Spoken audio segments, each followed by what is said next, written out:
In front of me is the Mr. Universe title.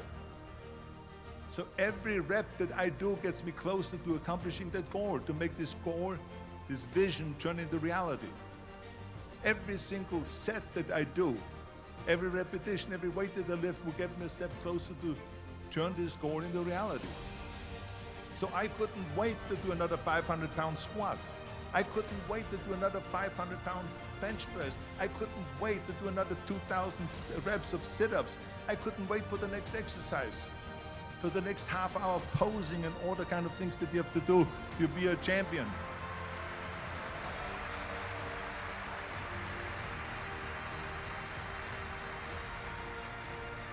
I felt so great knowing where I was going, and I tell you, it worked. I mean, think about it, and I was just not visualizing just my exercise, but I was really lifting the trophy over my head. That's what I was thinking about. And with the age of 20, I went to London and I won the Mr. Universe contest as the youngest Mr. Universe ever. And it was because I had a goal.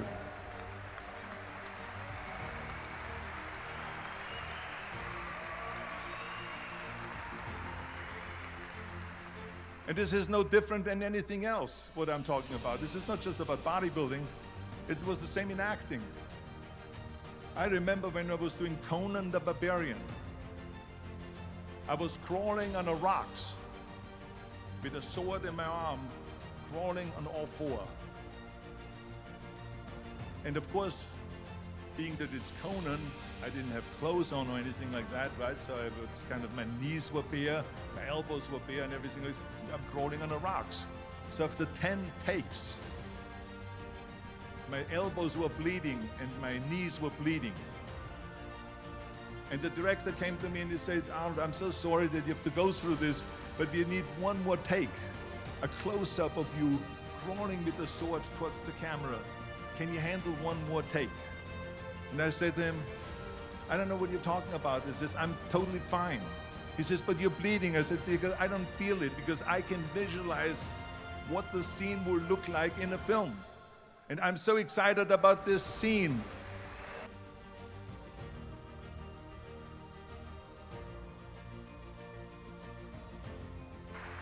I was visualizing crawling up behind Thulsa Doom, which was played by James Earl Jones.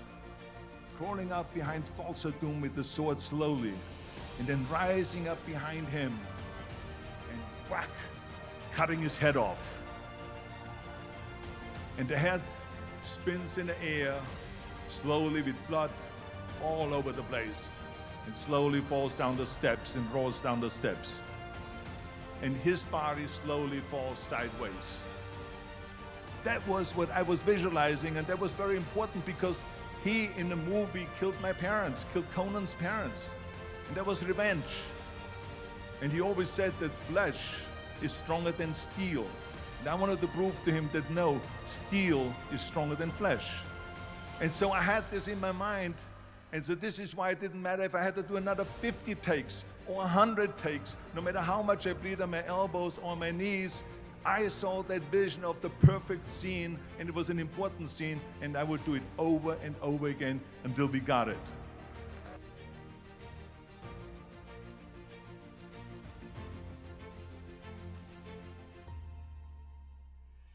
And the same thing is also in politics. I remember that in politics, I had a very clear vision that I will be the leader of California.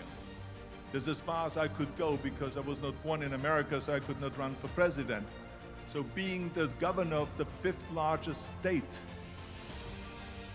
I should say the largest state, the fifth largest economy in the world, was for me really the ultimate title, the ultimate accomplishment in politics.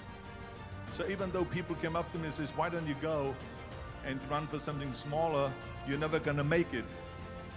I ran for governor, and then 2 months later I became governor of the state of California. Again, because I had a very clear vision what I'm gonna do with California. So let me tell you something, visualizing your goal and going after it makes it fun. You've got to have a purpose no matter what you do in life. You've got to have a purpose.